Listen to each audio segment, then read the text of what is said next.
Good afternoon. This recording is probably the one some of you guys have been waiting for because it is going to cover section 3.5, which deals with transformation of functions. And this section is what the QEP project is based about.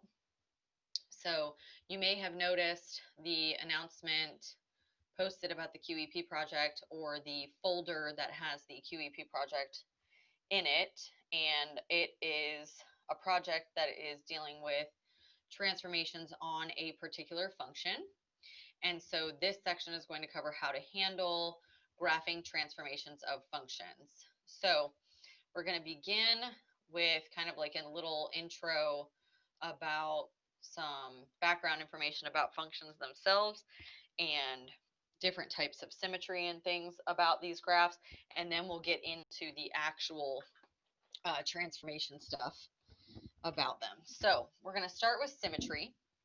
And symmetry is basically that a graph looks the same on both sides of some axis.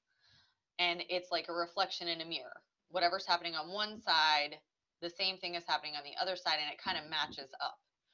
And there are three different kinds of symmetry that we are going to talk about in this section. So the first type, let me get my thing here. Okay. The first type is symmetry with respect to the x-axis. And when you're dealing with symmetry with respect to the x-axis, this one is a folding symmetry, which means that you could fold this graph on the x-axis. That's the horizontal axis. And the top and bottom of this graph should line up together. So it should match on either side. And if we looked at it real quick, just to kind of get an idea, it would be something like if you had a line up here and then a line down here. And this isn't perfect because I just hand drew it. But if you folded this thing on the x-axis, those two arms, because they're reflections of each other, are going to kind of line up on top of each other. And any time you're dealing with symmetry with respect to the x-axis, this is going to cause the sign of the y coordinates on your graph to change. So for every xy point, you're going to have an x negative y point as well. So if this point right here was, 2, 1, you would have a matching point underneath it at 2, negative 1. So those are some things that you can look for. Or if you have to create a symmetric point, you're going to just change the sign on the y coordinate for x-axis symmetry. The next one is symmetry with respect to the y-axis. And again, this is a folding symmetry. And this folding symmetry this time is going to be a fold on the y-axis. Fold on y. And this time, you're going to have these matching pieces on either side, kind of like a parabola would be if it was based, and this is going to be terrible. Oh, it wasn't that bad. If you folded this thing right down the middle on the y-axis, it would line up exactly. In a similar fashion to the x-axis symmetry, but kind of the opposite, this is going to have an x-coordinate sign change, which means that on this graph, for every point xy, there's an opposite point, negative xy. So if this point right here was 2, 4, you would have a matching point on the other side that would be negative 2, 4. It has the same y coordinate, but opposite sign on your x coordinate. Now, the last one, that we're going to talk about here is origin. And an origin is not a folding symmetry. Origin is a rotational symmetry. So what you're looking at is a 180-degree rotation. It flips the graph upside down. And the original graph and the new upside down graph should look exactly the same. So what this looks like here, God, I hope I can even make one of these. Okay, so something like we've got an arm like this, and then it comes and curves and goes down like this. This is origin symmetry. And in origin symmetry, both of the coordinates change signs, not just one or the other. So what that would mean is if you have an ordered pair up here that is something like 1, 3, you should have a matching point down here on the other side that would be -1, -3. So you're looking for these particular sign changes if you have ordered pairs. If you just have a picture, your best thing to do is to look and see if you have any of the folding or rotational symmetries, if you have the picture already. If there are points, you can use the points, but you don't have to put points on there. So let me scroll down a little bit. To check for symmetry, this is basically what I just said. Imagine folding it or rotating it. If you're doing symmetry for ordered pairs, change the appropriate sign. So you don't have to do any work for those. If it just says find symmetric points, change the appropriate sign.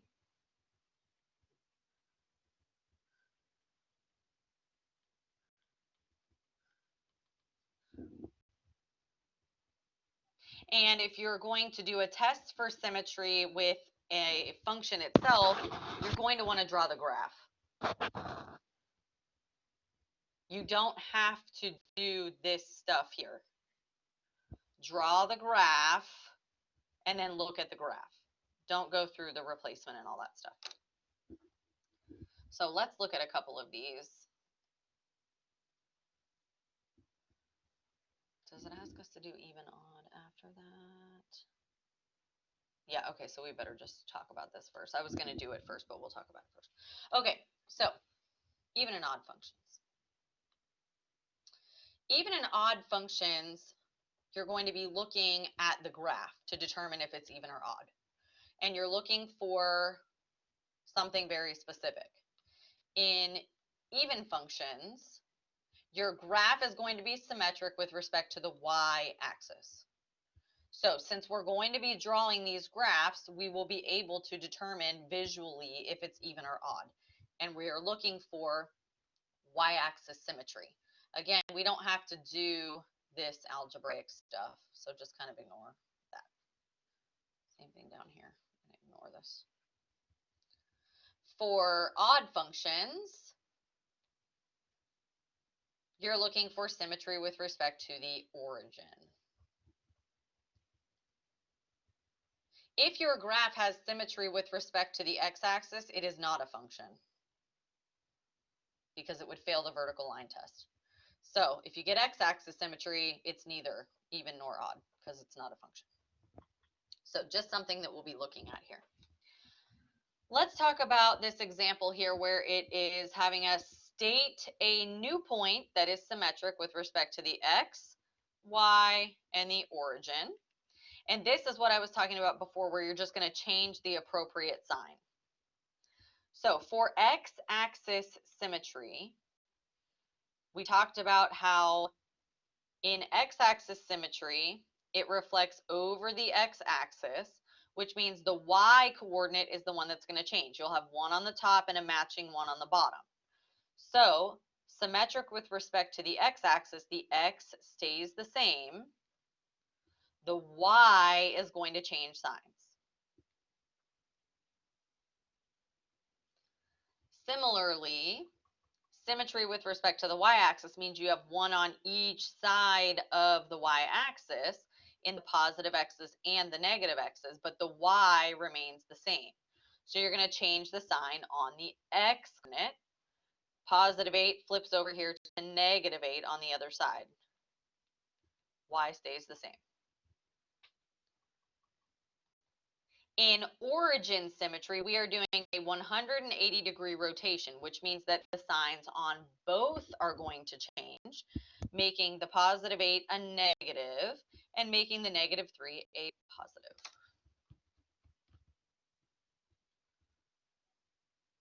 So these are your 3 symmetric points based on each one of these types of symmetries.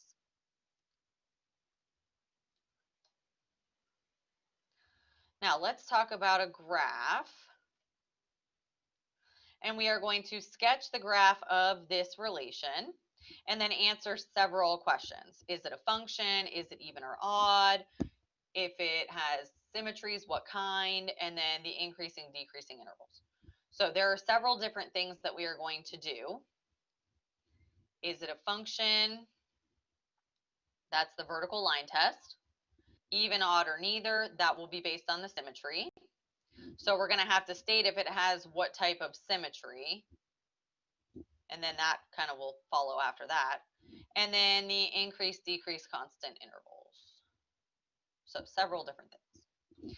We have not graphed these in any other way besides a table. So we're going to go ahead and make ourselves a table.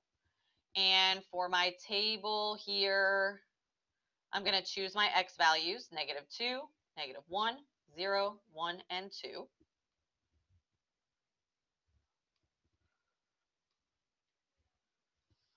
And we're going to plug in for f of x. And when I plug in, I've got the absolute value of -2 plus 3. Remember, you take the absolute value first. That's 2 plus 3, which is 5. Same deal with -1. Absolute value of -1 plus 3. We take the absolute value first, so we get 1 plus 3 is 4. 0 is 0, so 0 plus 3 is 3. And then we've got absolute value 1 plus 3, absolute value 2 plus 3, which is going to give me 4 and 5 again. So absolute values graph like a V shape. We've got -2, 5 is right there. We've got -1, 4. We've got 0, 3, 1, 4, and 2, 5. So here's my V shape. And now we can answer some questions about our V shape. So first one I'm going to answer is whether or not it's a function. So the question is, does it pass the vertical line test? If I draw a vertical line anywhere on this graph, it is not going to hit more than once. So yes, it is a function, which means that we can determine if it's even, odd, or neither, and what kind of symmetry it has. I'm going to do the symmetry first, since even, odd, neither is based on that. So I want to ask myself, can I fold it on the X, the Y, or rotate it? And it looks like I can fold this thing on the Y-axis and have these two things line up. You can also tell that because the X's have opposite signs with the same Y coordinate. -2 and +2 both give 5. -1 and +1 both give 4. And that is an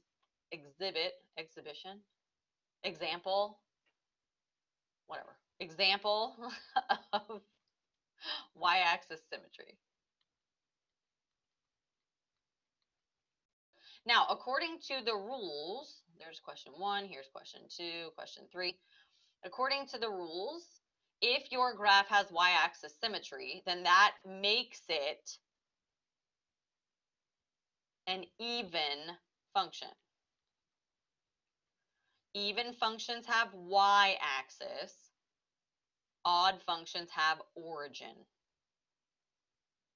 So there's 3 out of the 4 questions. Even, odd, neither, y-axis, symmetry, function. Okay, so increase, decrease, constant. All right, back to increase, decrease, constant, which we know has to do with the x coordinates only. And this is similar to a parabola. We've got -infinity on the left because it's a left arrow, positive infinity on the right, and the change point is here, and its x coordinate is 0. So to get from negative infinity to 0, I'm walking down my graph. So that's a decreasing interval from negative infinity to 0. Remember, we used round parentheses with increase, decrease. And then we've got an increase once we change directions from 0 to positive infinity. And there's all of our different questions.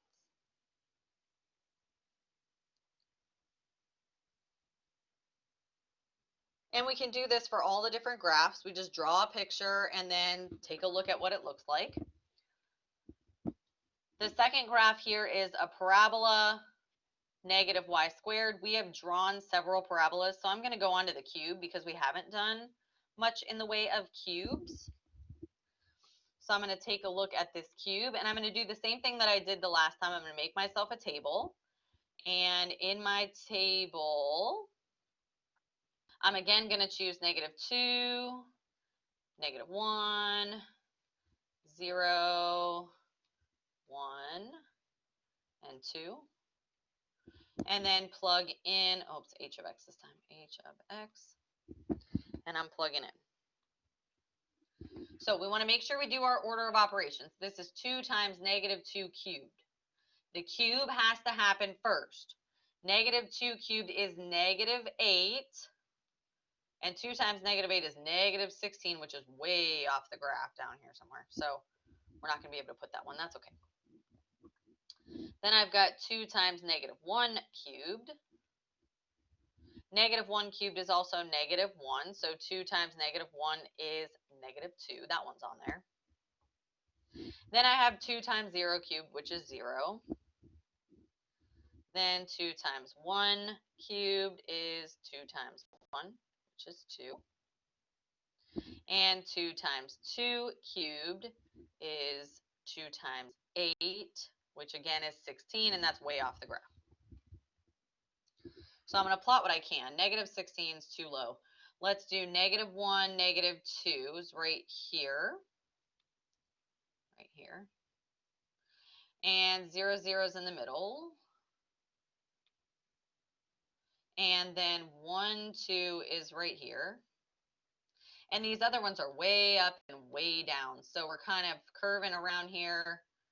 Like, I'm going to try to do my best here. Curving, curving, curving like that.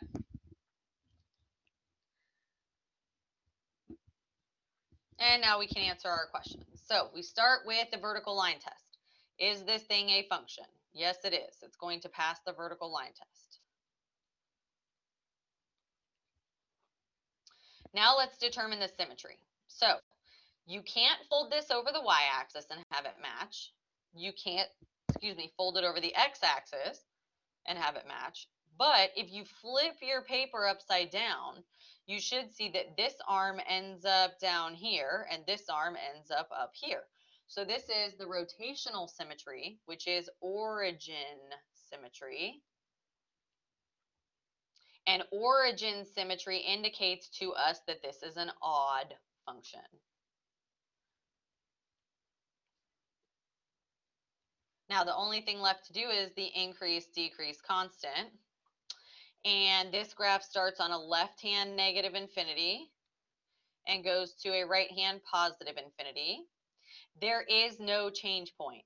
I am walking up this graph the entire time. I never stop walking up. I stop walking so steeply, but I'm still walking up in the air the whole entire time. So this graph is increasing the whole time from negative infinity to infinity. It never turns and goes the other way.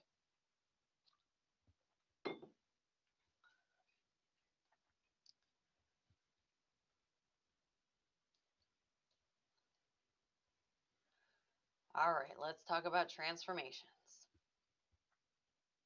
There are 3 different types of transformations we're going to talk about. Each one of the 3 has a horizontal and a vertical situation. So it's kind of like 6 different ones, but 2 of each type. So the first one we're going to talk about are the shifts. Shifts are probably the most basic one because they move the graph up or down and left or right. So the up-down motion is the vertical, left-right is the horizontal. So those are the 2 different ones. vertical, horizontal. When you are trying to figure out if you have a shift, you're looking to see if a number is being added or subtracted in the function itself. Not a multiple, added or subtracted. The number could be added or subtracted in the front or the back, on the inside or the outside, but it's a plus or minus somewhere in there. Now, whether it's inside or outside is going to determine which type it is. So we're looking for, in the vertical case, the number is being added or subtracted outside the function itself, which means it's going to change the y coordinate. And on a horizontal, it is added or subtracted inside the function, which means it changes the x coordinate first. So outside versus inside matters. If it's a vertical shift, it's going to move it up or down. If it's a horizontal, it's going to move it left or right. When you are trying to determine what you do with this value being added or subtracted, again, it's going to depend on where it is located. So if it is a vertical shift on the outside, you keep the sign and change the y coordinate with it. So if it's a +1, you add 1 to all the y coordinates. If it's a -5, then all the y coordinates get subtracted by 5. With horizontal, you do the opposite. So if you are adding a number, you subtract it from x. And if you are subtracting a number, you add it to x.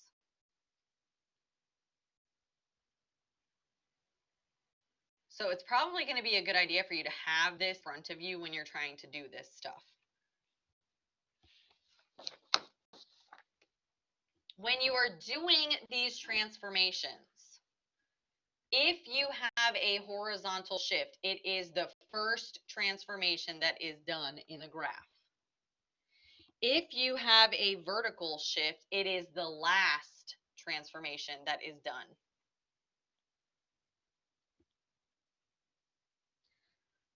So first thing, horizontal, last thing is vertical if they are there. If either one of them are missing, you just don't do it. All right, so that's the first one. Second one is a reflection. Now, a reflection is going to flip the graph, and it flips it over one of the axes.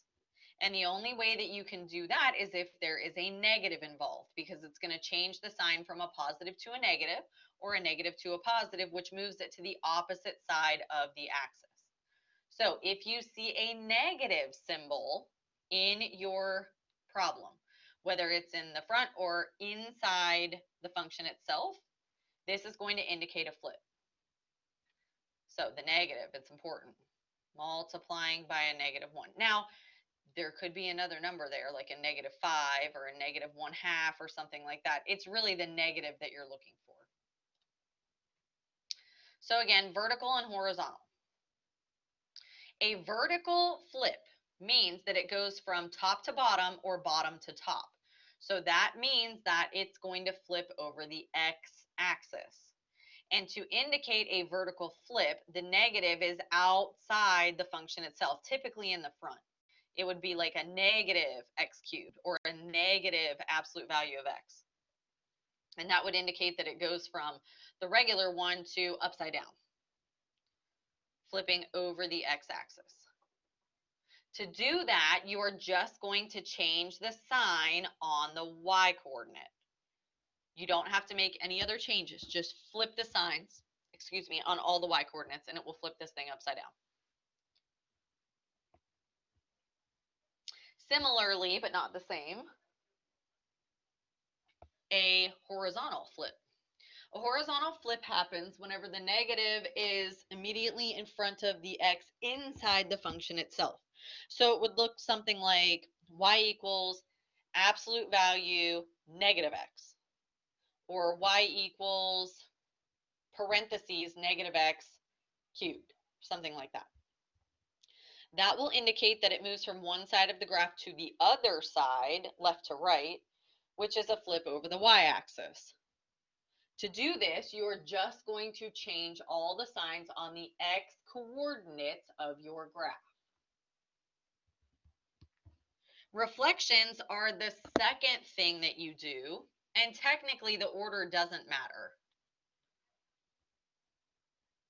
A lot of times whenever I do it, I do a horizontal one first and then do a vertical one, like second step, first and second, but it doesn't matter. So technically you can do either one. I just like to do the horizontal one first, if there is. And then the last thing is stretch and compress. It's also called a stretch and shrink. When you stretch, you're stretching the graph away from an axis or pushing it in towards an axis. This is going to make the graph shorter or taller, wider or narrower. The way that you know if there's a stretch or shrink is if there's some random multiple included in your equation. So it can be an integer, fraction, or decimal, but it's something multiplied in that wasn't there before.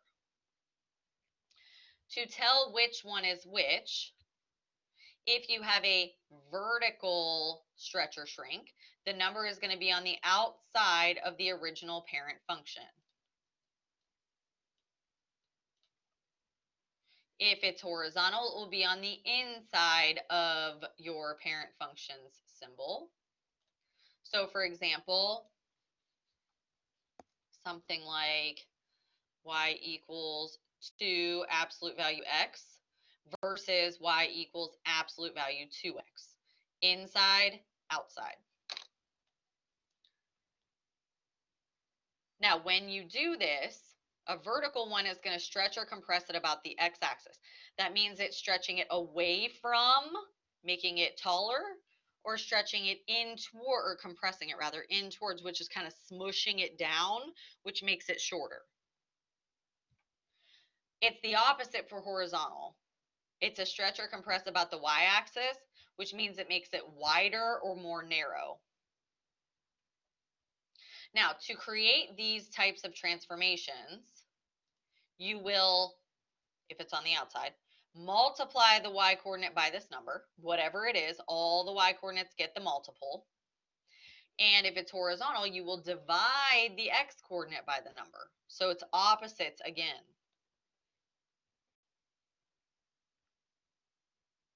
This says if the number is less than 1, that means if it's a fraction. If it's a fraction, it will compress. If it's a fraction here, it stretches. So this is the third one that you do. Oh, I heard. Hold on, I got to change this. This is the third one you do. I wrote the wrong thing down when I was doing this, so let me fix it. This is the third thing. The stretch or shrink happens second. Let me find my purple and fix this because you want this right. This is the third thing you do. The stretch or shrink is the second thing you do. Again, the order you do them in doesn't matter as long as they are done second. Now, with all this information, and it's a lot of information, like I said, it's probably a good idea to have this printed out and in front of you when you're doing this, so that you have every single piece and the order all written down so that you know what you're going to do. Because all we're going to do here is take a table of values for an original parent graph and manipulate the appropriate coordinate in the appropriate way. So that's going to create each one of these individual transformations so that you can see each one happen. And then once you have gone through every single one in order, the last one that you do is the final transformation graph. So, oh, here it is. Horizontal shift, stretch or shrink, reflection, vertical. All right, so I put another one in here because I like this one better. It has bigger graphs on it so that we can actually see these different graphs. And what I did was I created a table for the parent graph. And then I made columns for each one of the transformations. And I, put them in the right order. So I started with this thing laid out nicely, and then as we go along, I stopped filling them in so that we can see if we know how to do this, what the parent is and all that stuff. So, whoa, probably just made you dizzy there. For these transformation graphs, I have the order on here again at the top. Horizontal shift, then a stretch or shrink, order doesn't matter. Reflections, order doesn't matter, and then vertical shift. So in my function, first one, the parent function is the most basic form of this graph, which will remove anything that's added or subtracted, anything that's multiplied or divided, and any negatives that have been introduced, whether outside or in front of the x on the inside. If I remove all of the pieces that don't belong, in this case, the 5 and the -2, if I remove those out, the only thing that is left is the cube root of x. So that's your parent function.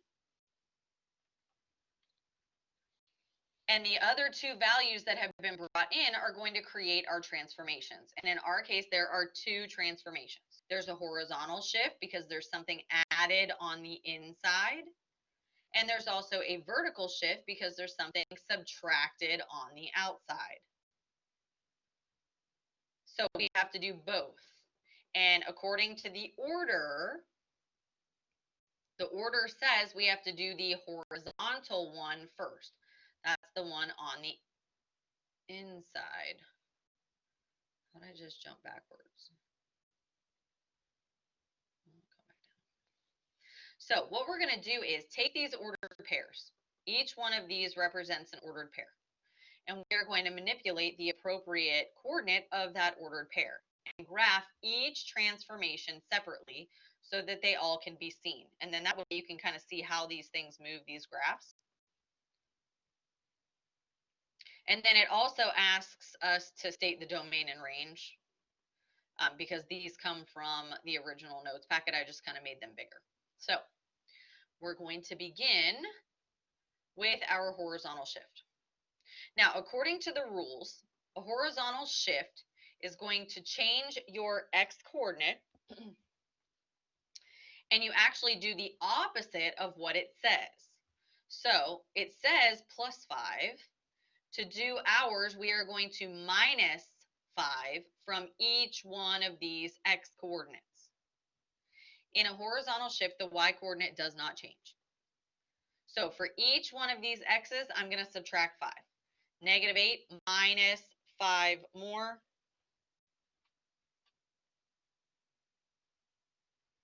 I wrote down the wrong thing on here. That's okay. I have my paper written down and I wrote down the wrong thing. -8 minus 5 is going to give me a -13.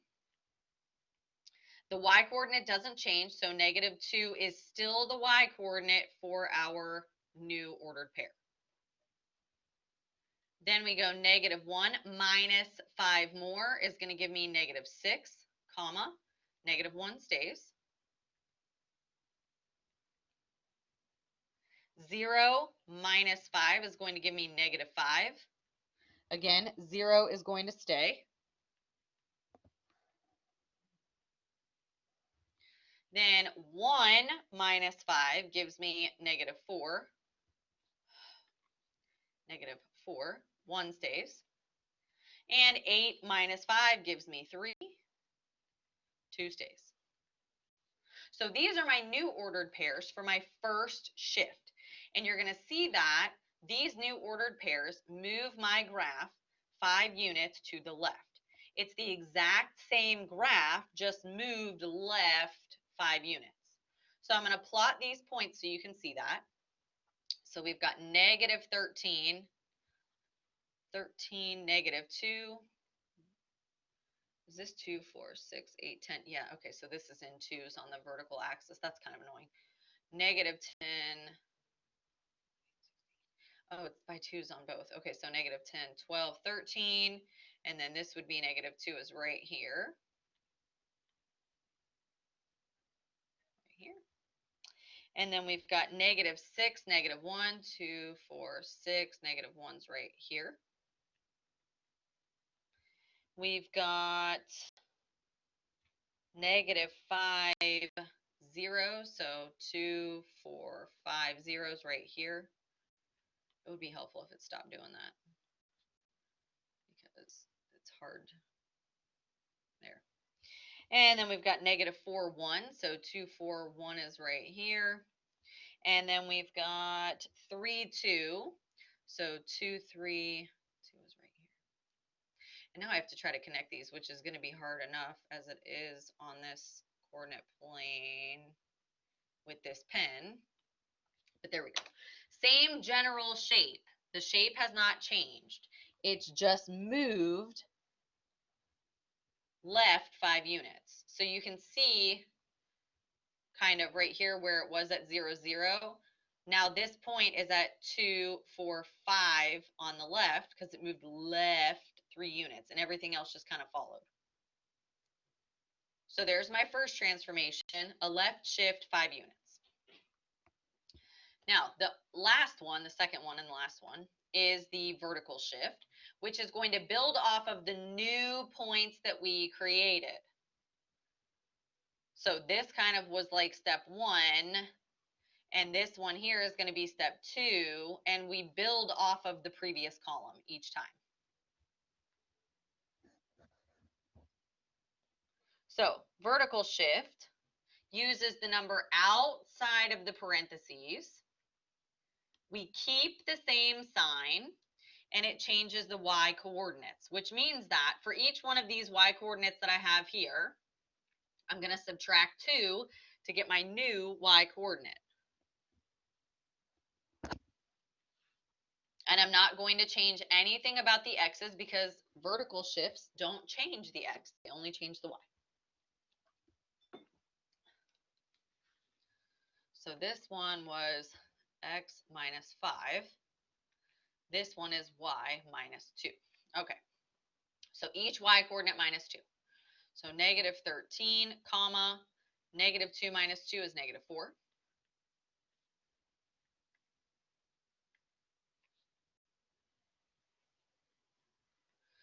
Then -6, comma, -1 minus 2 more is -3. Then we've got -5, comma, 0 minus 2 is -2.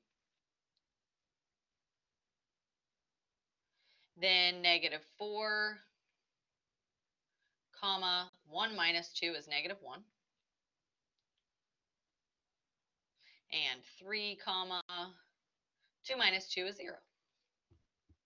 Now this is going to take the green graph that I just made, the one that I already moved to the left, and it's going to take that graph and move it down 2 units. Vertical shift down 2.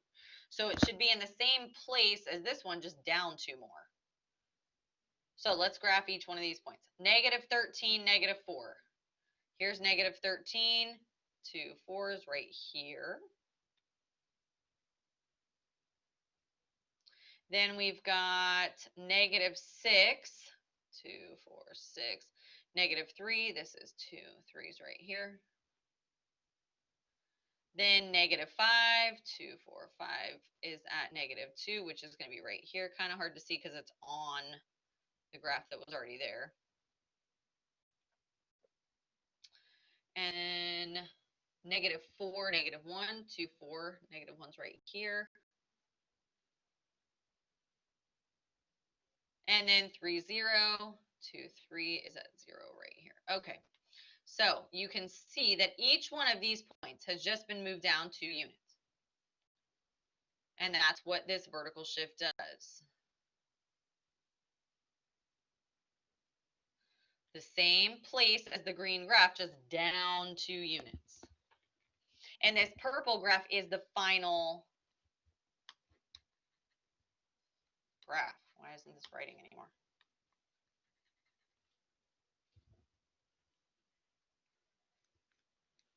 Whoa.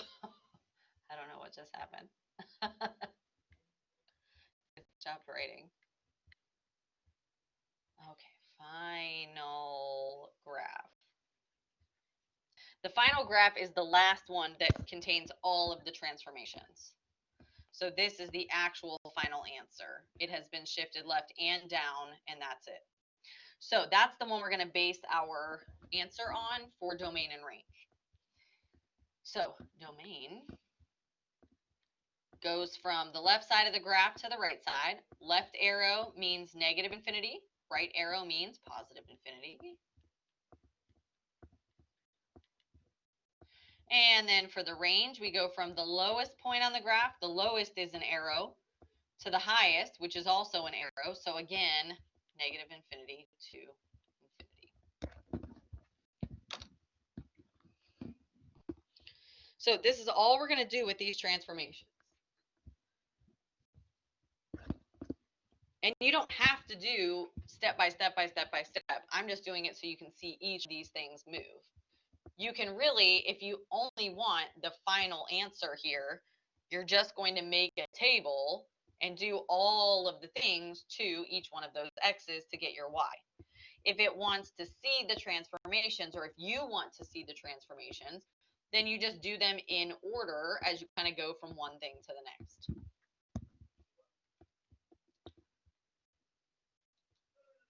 So let's look at an absolute value. So this absolute value function, the parent function is an absolute value because we remove all of the things out of this that don't belong. The 1 that's being added, the negative in the front, the 4 in here, and the negative again. Any negatives or numbers involved get removed, and the only thing left is the absolute value bars and the x, which is how we know that that's the parent graph. Now, each one of the things I just kind of highlighted to remove are going to indicate a different shift, reflection, or stretch or compression based on where they are and what they are. So the first thing we should notice is that there is a number on the inside of my absolute value bar with my x. A number on the inside indicates, oh my God, indicates a horizontal shift. It is a positive 4, which means we do the opposite when we actually do this, and we are manipulating the x coordinate, not the y. So for my horizontal shift, I'm going to take each one of my x coordinates and subtract 4. X coordinate, opposite sign. The y coordinate does not change, so it's just the x coordinates that are going to change here. So negative 2 minus 4 more is negative 6, 2. Negative 1 minus 4 is negative 5, 1. 0 minus 4 is negative 4.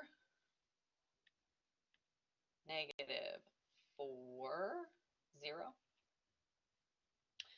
1 minus 4 is negative 3, 1. And 2 minus 4 is negative 2, 2. Negative 2, 2. So this is going to take this V shape and move it left 4 units. So I'm going to plot each one of these points.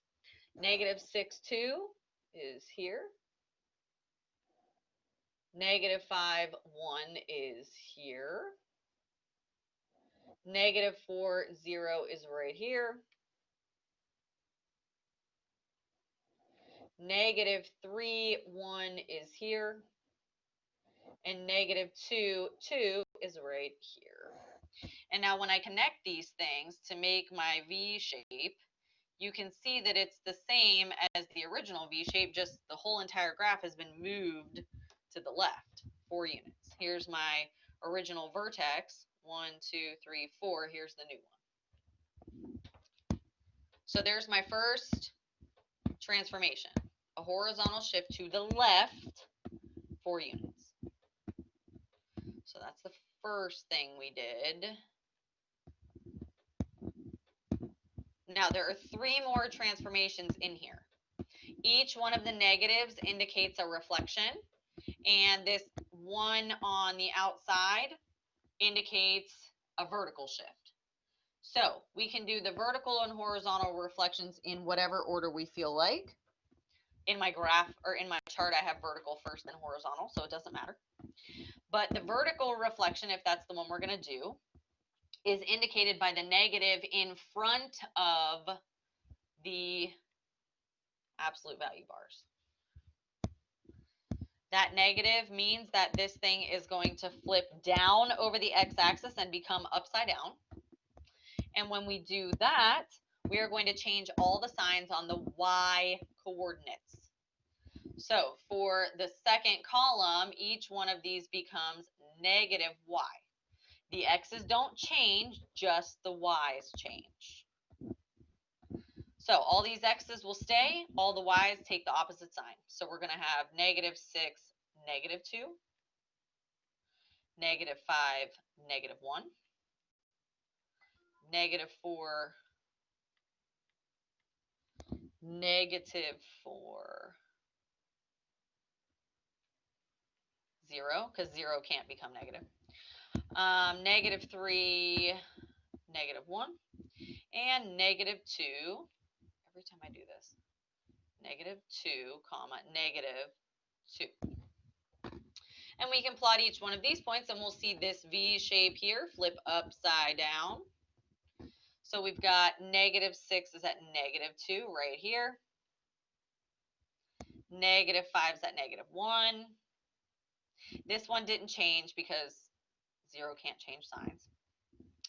Then we've got -3, -1, which is here, and -2, -2, which is right here. Same V upside down. And that's your second transformation.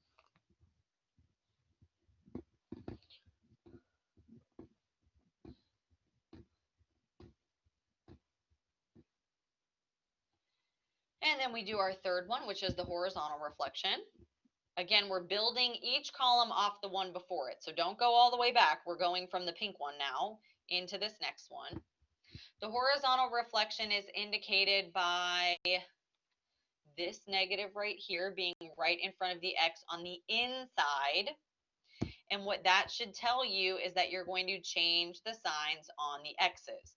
That's going to take this pink V shape, upside down V shape, and flop it all the way over here onto this side of the Y axis. That's a horizontal reflection. It goes from one side of the graph over to the other side. So to do that, we are going to change all the signs on the X coordinates from the pink column. That means +6, -2, +5, -1, +4, 0, +3, -1, -1, and +2, -2. And when I plot all of these, this pink V is going to hop way over here. So we've got +6, -2 right here. We've got +5, -1. We've got +4, 0. We've got 3, -1. And we've got 2, -2. And here's our new V shape, flopped way over here onto the right-hand side, reflected over. So if you were to fold this on the y-axis, the pink one and the green one would land right on top of each other. So that's the third transformation, number 3. And the last one is going to make our final graph. This last one is the overall transformation of everything included, because we've done each one at a time. And it is indicated by this +1 on the outside. When you have a positive or negative number added or subtracted, meaning on the outside, whether it's in the front or the back, that's a vertical shift. and you keep the sign. So that means we're going to take each one of the y coordinates, because it's vertical, and we are going to add 1 to it. The x coordinates are not going to change, just y coordinates. So 6, comma, negative 2 plus 1 is negative 1. 5, comma, negative 1 plus 1 is 0. 4, comma, 0 plus 1 is 1. 3, comma, negative 1 plus 1 is 0. And finally, 2, comma, negative 2 plus 1 is negative 1. This is going to take the green graph and move each one of those points up 1 unit. And that is the final answer. So we've got 6 is now at negative 1, which is here instead of here. 1 unit up. Each one of these will be 1 unit straight up above it.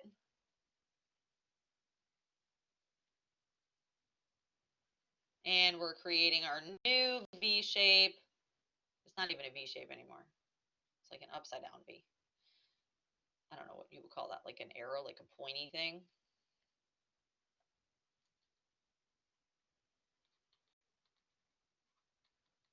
So purple one, or whatever color that is, burgundy, kind of burgundy, is the final answer. And that is what we're going to base our answer for our graphs off of. So these other things are a means to an end. They are just showing you each one. Left shift, flip upside down, flip over the Y, then move it up. This purple thing is it though. If you just made an XY table where X were these points, and then we plugged them in to get whatever came out of here, you'd have the same picture. You'd be changing all of this stuff when you plug it in.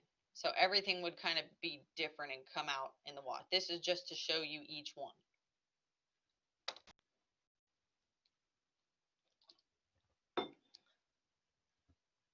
That way you kind of get a nice little picture of all the movements.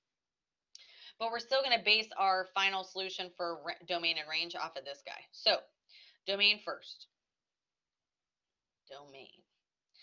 Left arrow on the burgundy thing, right arrow on the burgundy thing means negative infinity to infinity. Range goes from low to high. So bottom of this graph is down arrows. That's a negative infinity. Top of this graph is this ordered pair. That's as high as it goes. And the y coordinate on that is a positive 1, square bracket, because we're allowed to use square brackets for domain and range, just not for increase, decrease. So negative infinity to infinity, negative infinity to 1. And that's your final.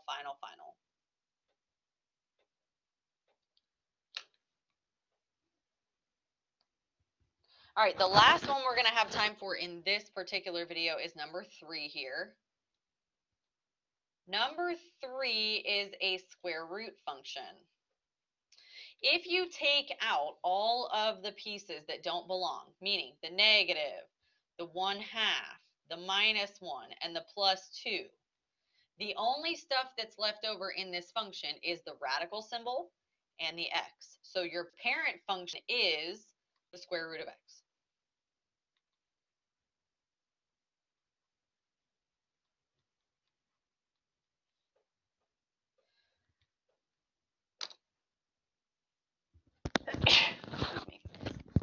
Sorry about that. If I sneezed right in your ear, I apologize. Now that we know what the parent graph is, we can kind of analyze this and see which transformations we have. And I always just kind of start with what's supposed to come first and see if it's there and move on. So the first type of transformation that we are supposed to do, if we have it, is a horizontal shift. A horizontal shift would be indicated by something being added or subtracted from the x on the inside. And we do have that. There's a -1 right here. So that means that the first transformation is the horizontal shift. And that's where we're going to begin. For a horizontal shift, we take each one of the x coordinates and do the opposite of what it says. So this says -1. Instead, we're going to take x and add 1. X plus 1 for our first transformation. All these x's get a 1 added to them. The y's don't change. So 0 plus 1 is 1, 0. 1 plus 1, 2, 1. 4 plus 1, 5, 2. 9 plus 1 is 10, 3. And last one is 16 plus 1 is 17, 4.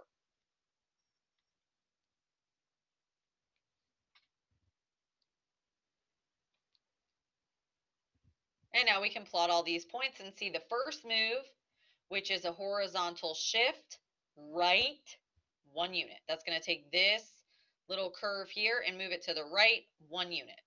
Now this graph is also by 2's again, just so that everything can fit on here, so we have to be careful. 1, 0 is right here. 2, 1 is here, and it's going to be kind of hard to see. This one's kind of hard to see on paper. 5, 2, 2, 4, 5, 2 is right here. We're like running into the other graph. And then we've got 10 is at 3. 2, 3. And then 17, 10, 12, 14, 16, 17 is at 4, 2, 4. God, it looks like we're right on the other graph.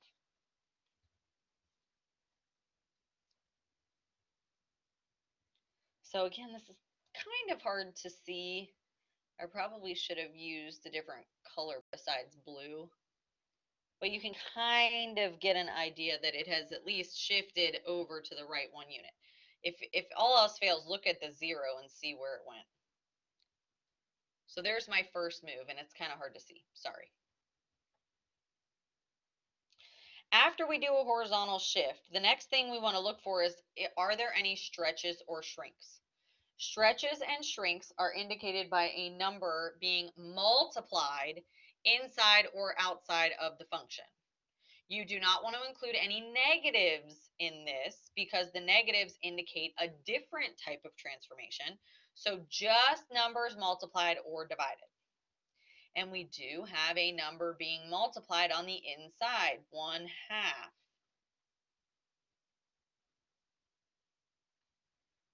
A 1/2 being multiplied on the inside indicates a horizontal. And according to the rules, it says if the number is less than 1, you'll have a stretch. This is a fraction, which means that my second transformation is a horizontal stretch. Now, in order to do a horizontal stretch or shrink, that looks like a mess now. Look at what I did.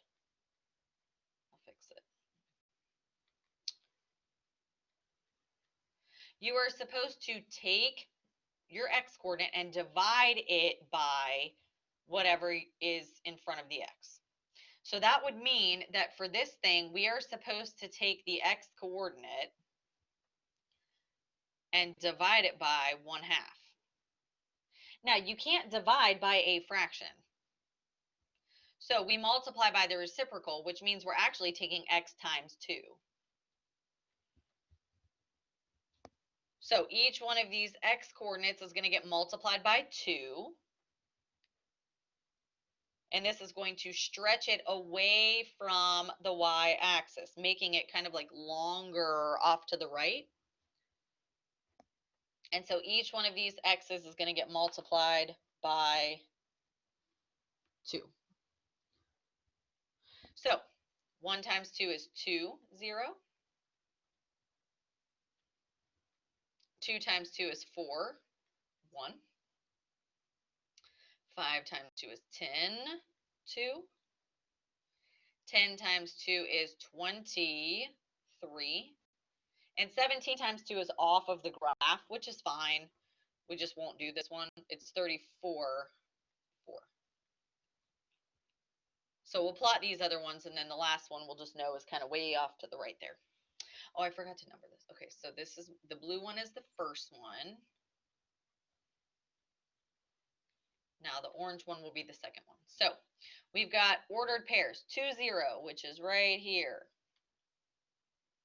There has to be a way to stop doing that. And then we've got 4, 1, which is here. And then we've got 10 is at 2, which is here. And we've got 20 is at 3. 20 is at 2, 3. And then the last one is 34, and it's like way off there to the right. So this has stretched this guy out away from, and it's kind of like pulled it and made it longer, which kind of also made it go down a little bit. Because if you imagine stretching something out, what that would do if you had like silly putty or something. I have kids, so I think about things like that. But that's what would happen. So now we've done our horizontal stretch.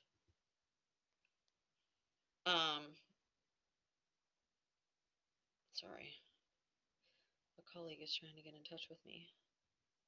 So give me 1 second. Okay, that's the second one, is that horizontal stretch. Okay, now let's take a look at what else is happening inside there. There are no other stretches or shrinks because there's no number being multiplied or divided or anything out in front, so we can move on from there. Now we're looking to see if there's a negative being multiplied on the inside or outside, and there is a negative right here, also still on the inside of our function. So when we have a negative on the inside, that's going to indicate a horizontal reflection. And a horizontal reflection takes your graph and flips it to the opposite side. It's currently on the right. Now it's going to be way over here on the left. And to do that, we're going to take each one of my x coordinates and multiply it by -1. So negative x. Building off of the orange column that we have here, all we're going to do is take each one of those x's and change the sign. So all of these x's here be negative. -2, 0. -4, 1. -10, 10, 2. -23. And then -34, 4. Which is, again, is going to be off the graph, so we'll just kind of ignore that one. And let's plot all these. -2, 0 is here. -4, 1 is right here. -10, 2. -23. And so we've got the reflection of the orange graph coming off over here to the left. Same exact looking orange graph, just flopped over the x-axis. I mean the y-axis, sorry.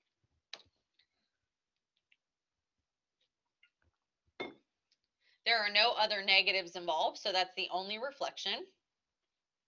And now the last reflection, or the last transformation that we have to do, is the +2 that's on the outside.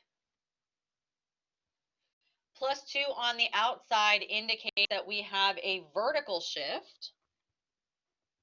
Vertical shifts happen when numbers are added or subtracted on the outside.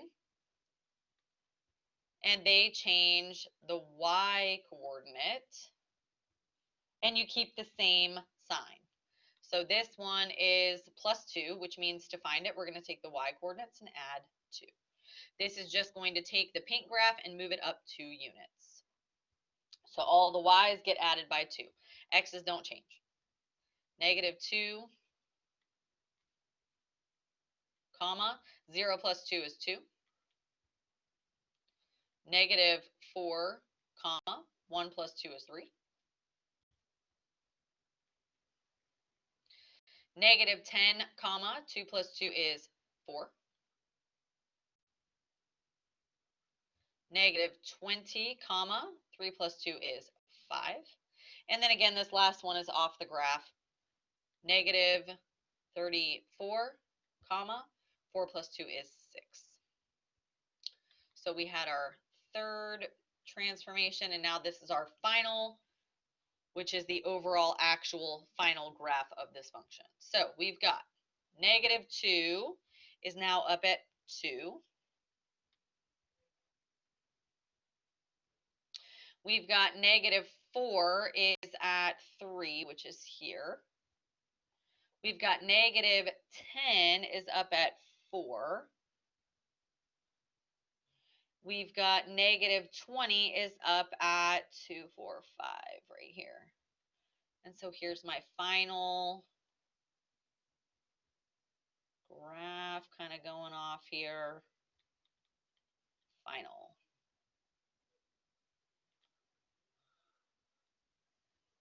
So none of the other ones really matter. This is the final graph, the overall transformation graph here. And this is what we're going to base our domain and range off of. Domain goes from left arrow, which is -infinity, over to this endpoint right here. And the x coordinate of this endpoint is -2. Square bracket, because it's a solid point. The range goes from the lowest point, which is this endpoint as well. Y coordinate is 2, I believe. Oops, square bracket, square bracket. And the highest thing is an arrow, even though it almost looks like it's getting flat. It doesn't actually get flat.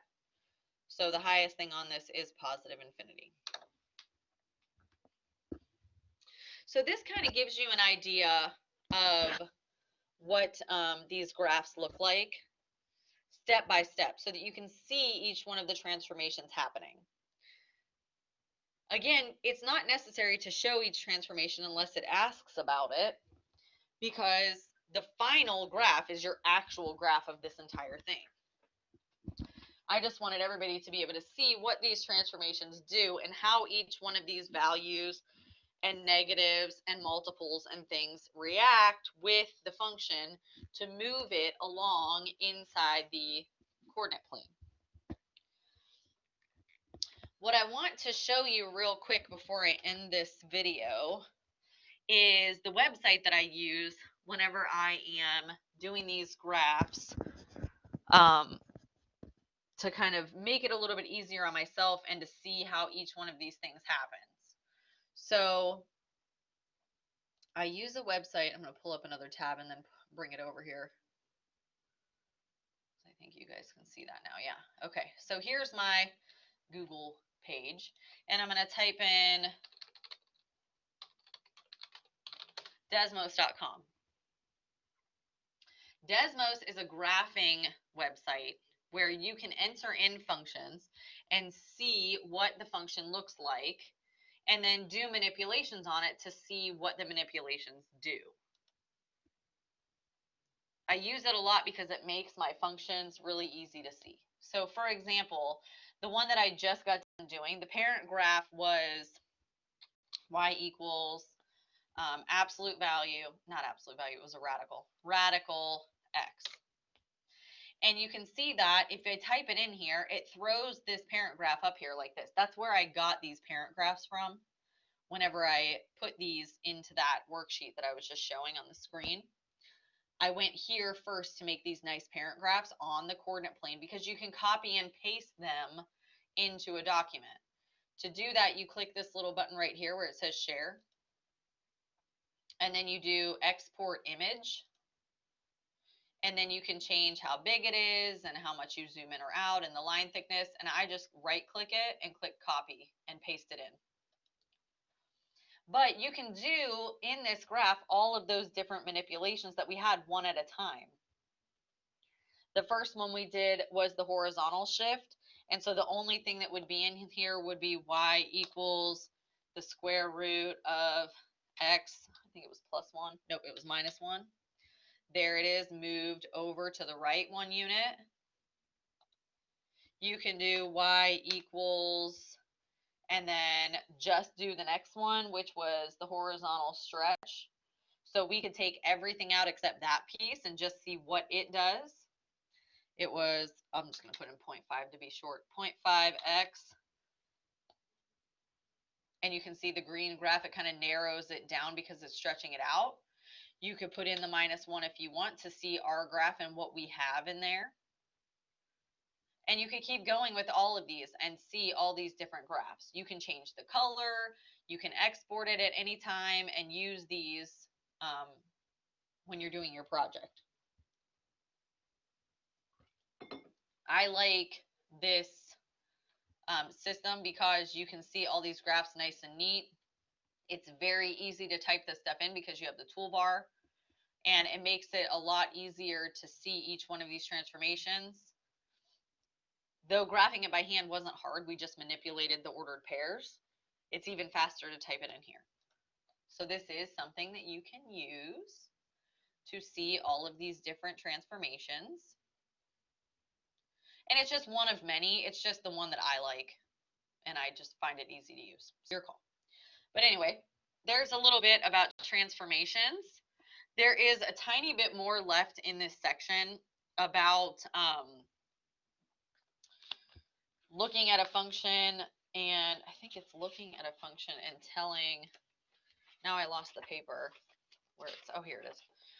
The last little bit says, here's the parent graph, move it in this direction. So you have to kind of add into the function the different transformations where they belong. So I'm going to have to stop here and I'll pick back up. It's really quick though. You know what? I think I could probably do it actually. If I just do it fast. Okay, we're going to scroll down here, and it's way down here. These graphs are ones that I had on the other sheet, so we're going to go here. Write a formula. So it's going to tell you where it needs to move, and we just have to kind of put the things in where they belong. So shifts are going to be added or subtracted inside or outside. And then the reflections will be a negative brought in inside or outside. And then finally, if we have to do stretches or shrinks, we're going to have to put the appropriate value inside or outside. So first things first, we've got a parent function of, g of x equals x squared. And I just scrolled up on accident. Okay. We want to move the function 3 units to the left. That's a horizontal shift. H shift. And then 4 units down, that's a vertical shift. Horizontal shifts happen inside the function itself, and you use the opposite sign. Vertical shifts happen outside, and you use the correct sign. So 4 units down would be subtract. 3 units to the left seems like it should be a subtract, but it's actually an add. So I've got g of x equals parentheses x plus 3 on the inside squared, then minus 4 on the outside. Shifting left 3 units, down 4 units.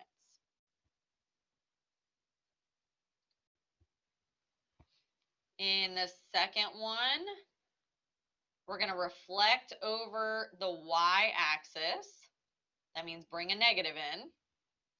And move it down 3 units. That's a vertical shift. When I reflect it across the I can't even read. When we reflect it across the y-axis, That is a horizontal reflection, which means a negative inside. Down 3 units is similar to the one we just have. It's a vertical shift, which is subtract. This time, my parent function is the radical. So g of x equals square root.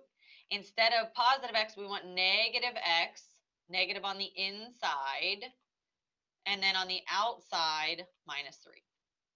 Reflecting it over the y-axis from one side to the other, moving it down 3 units.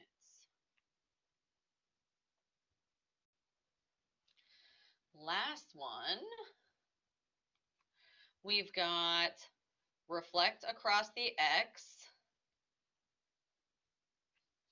That's a vertical reflection.